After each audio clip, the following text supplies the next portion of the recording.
ప్రతిపక్షానికి పిఎస్సి ఇవ్వడం అనేది ఉంటుంది, ప్రతిపక్షానికి పబ్లిక్ అకౌంట్స్ కమిటీ ఇవ్వడం అనేది ఆనవాయితీ. అరకపూడి గాంధీ గారిని కాంగ్రెస్ పార్టీలో చేర్చుకున్నారు కదా, మీరే కండువా కప్పింది కదా. అంటే కాంగ్రెస్ పార్టీని పిఎస్సి చైర్మన్ గా చేయడం అంటే ఈ రాష్ట్రంలో ప్రజాస్వామ్యాన్ని ఖూనీ చేస్తున్నారు.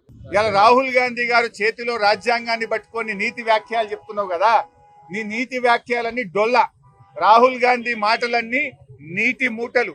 రాహుల్ గాంధీ గారు, మీకేమన్నా నీ చేతిలో పట్టుకున్న కాన్స్టిట్యూషన్ మీద గౌరవం ఉంటే తక్షణమే నీ ముఖ్యమంత్రి రేవంత్ రెడ్డిని ఆదేశించు.